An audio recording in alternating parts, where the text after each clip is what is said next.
But Captain Adoba, at the moment, can they drive around some of these areas that you've spoken about? Well, driving around most of these areas is practically impossible because Boko Haram strikes at will, especially they concentrate on the highways. They ambush a lot of transporters on that highway. So most people do not, in fact, you are not even allowed to ply the routes. 3 weeks ago, I went from Yola, I went to Mubi, I couldn't go to Goza, so I had to come back to Gombe, Garkida, Teshangalede to go to Obiu, and then Bajoga down to Meduguri, because that road is not accessible. You know, and then the easiest route you have from Meduguri to other parts of this country is the Meduguri-Damaturu road. That is the road that you have free access. Presently, Meduguri-Baga axis is tight, and it needs extra efforts to go this way. The same thing with Meduguri-Dikwa-Gambolongala, which is an international market route. Unfortunately, for now, it's difficult. So the present efforts being carried out by the military is to wipe out these pockets of resistance of the Boko Haram, so that these routes will be opened up to the public. What is the current situation with Madagali? Because I do remember the last time there was an attack, I think the state government spoke about building trenches such that such attacks will not happen anymore. Madagali actually is in the Adama axis here. Mm-hmm. The problem with Madagali is Goza. Most of they're close. Yes, Goza is the next local government to Madagali. The issue is on the high grounds of Goza. This Boko Haram come down, attack, and go back. But my own sincere advice that building of walls will not solve the problem. Trenches. The trenches will not solve the problem, because all it does is hinders movement of vehicular into the area, but it doesn't stop human beings from crossing. So for me, the important thing is the local security arrangement that is put in place. If the police, the DSS, the civil defense, the civilian JTF, the hunters within that community can team up and form frontiers and protect the immediate vulnerable areas, it will solve the problem. But definitely trenches will not. There was a talk about, the return of civilian civilian security operatives, for instance, the police. Yes. Only recently they went back to open the training school in Zigwoza. Didn't that help at all?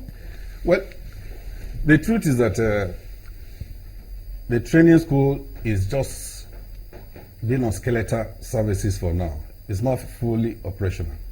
And you need to have full complement of security on ground for you to say you have cleared or secured the environment for the people to move in.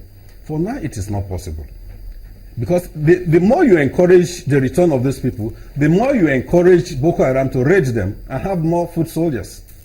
But if there's a package, the people are involved in the security of the immediate environment, then you will reduce this threat. But for now, the police, the civil defense, the SSS, the NEMA, the SEMA, and the rest, they need to have a team. I believe that the Office of the National Security Advisor is better placed to come out with a policy on how to reoccupy the liberated areas. Because as long as these areas remain uninhabited, the people will continue, the Boko Haram will continue to have safe havens. Once they are not there, they move in. But if the place is protected and life returns, why not? People can conveniently go about their normal business. And we're approaching the rainy season. Well, we can see that this, from Maiduguri down to most of these areas seem to be free. I mean, there are no red dots on most of the, from Maiduguri looking a little up north before you get to these two local government areas here. They seem to be largely free. How are people keeping the security around there? Because this area had never been that threatened. Okay. The Gubio Maiduguri axis have been much of a freer position than Gubio Damasak. From Gubio to Damasak, it's a different ballgame. But Maiduguri to Gubio is relatively safe Why do you think that is the case? because I don't know their own strategic thinking. It's entirely Boko Haram's way. There are one or two villages in Gubio that they have always occupied. But this entire route had always been secured. It's not the same thing as Maiduguri, Baga, Mongono axis. Because from Maiduguri to Gajigana and those other areas, before you get down to Mongono, there are lots of pockets of Boko Haram positions. They come, strike, and disappear. Because these people are looking for food, they are looking for all sorts of supplies. But they're not residents there. This area, they are mostly not resident here. So they strike, go back to their safe havens. You know, when you say a strike and go back, perhaps we should talk more on the topography of that area. It would seem as if when the Nigerian military is approaching, they can get easily seen by the insurgents. You know, the beauty about the Northeast is that you have a flat land. It's a desert land. Once a vehicle moves, it raises dust.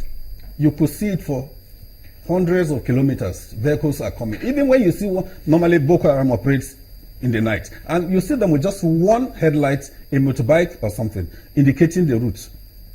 And from anywhere you see, like most soldiers stay on this mast, telephone mast, and they pick them.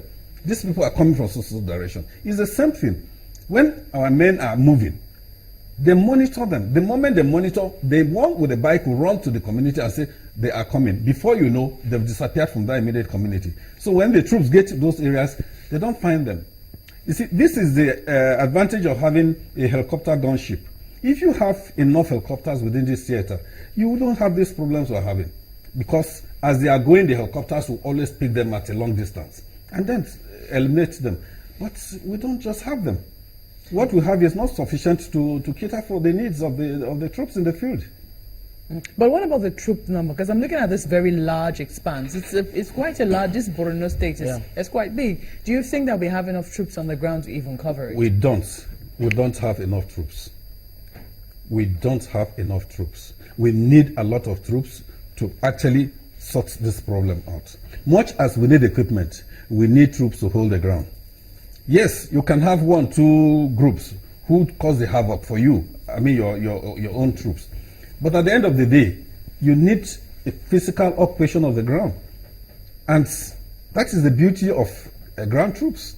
If you cannot physically occupy a place, you clear it today. Tomorrow, the guys will come back and reoccupy the place. So it's like you keep on doing things in and out, and you have nothing to say you have achieved. You know what I see here, sorry, Mark, but what I see here from the map, it will seem as if we're looking at a case of other countries within the borders that should also help. That is why when Chamberlain asked the question about the multinational joint task force, it is very key here. Yes. They're all on the fringes. You look at the one there, look at Calabar, there is on Cameroon end. You look at Abadam, is on the Niger end of it. Good. I'll just give you an instance.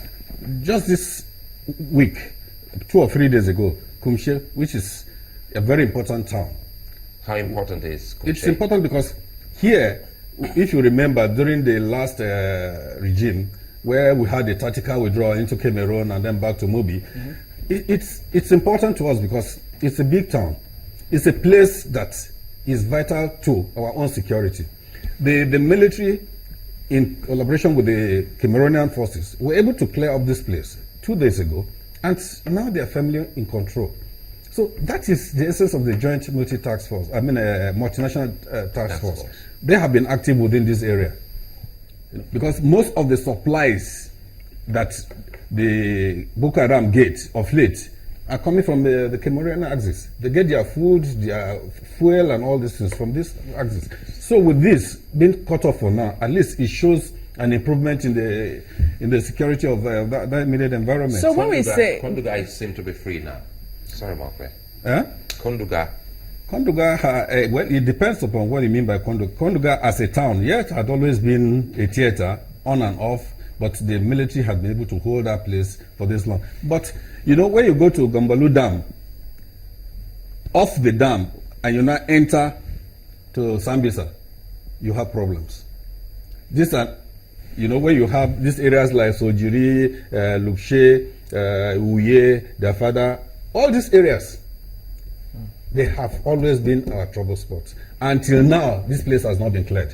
Where is Sambisa? Sambisa is just, this is Goza. You have a portion of Goza, Konduga, Bama. These are the 3 local governments that make Sambisa. This was before. Local governments Yes. make up Sambisa. Yes. Goza has a predominant portion of Sambisa. Is like, Goza is almost half. Sambisa is land within Sambisa. Half of it is Goza. One quarter, Konduga and Bama.